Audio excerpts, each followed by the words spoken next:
Nous allons déterminer la limite de la suite Vn définie sur n étoiles par Vn égale cosinus de pi sur 3 plus 1 sur n2. On admet que la fonction cosinus est continue sur R. Pour étudier la suite Vn, nous allons écrire Vn sous la forme de l'image d'une suite Un par une fonction f. Alors, quelle suite Un et quelle fonction f? La suite Un, donc on voit Un pourrait être égal à 1 sur n2 plus pi sur 3, et la fonction f est la fonction cosinus. Faisons-le. Donc on dit soit Un, la suite définie sur n étoiles par Un égale pi sur 3 plus 1 sur n2, et f la fonction cosinus. Vn est bien l'image de cette suite Un par f. En effet, pour tout n de n étoiles, f de Un, f c'est la fonction cosinus, f de Un c'est cosinus de Un, et Un c'est pi sur 3 plus 1 sur n2.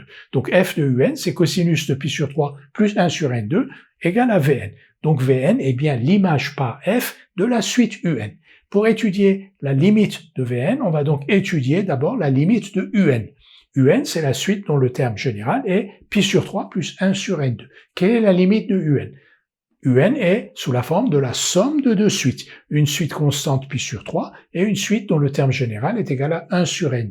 Limite de 1 sur n2 quand n tend vers plus l'infini est égal à 0, c'est une suite de référence dont vous connaissez la limite, et limite de pi sur 3 quand n tend vers plus l'infini, c'est une suite constante, est égale à pi sur 3. Donc limite de Un quand n tend vers plus l'infini est égal à pi sur 3 par limite d'une somme. Une fois qu'on a la limite de Un, on sait que sous certaines conditions, la limite de f de Un quand n tend vers plus l'infini est égale à f de la limite de Un.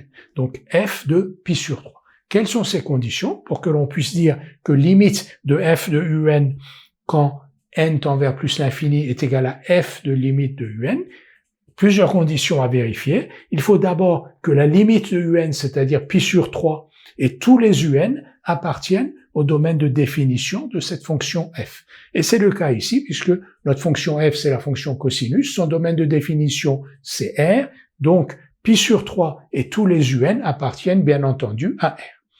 La dernière condition à vérifier, c'est que cette fonction f doit être continue en pi sur 3, qui est la limite de Un. Et c'est le cas parce que f, c'est-à-dire la fonction cosinus, est continue sur R. Elle est continue sur R, donc a fortiori, elle est continue en pi sur 3.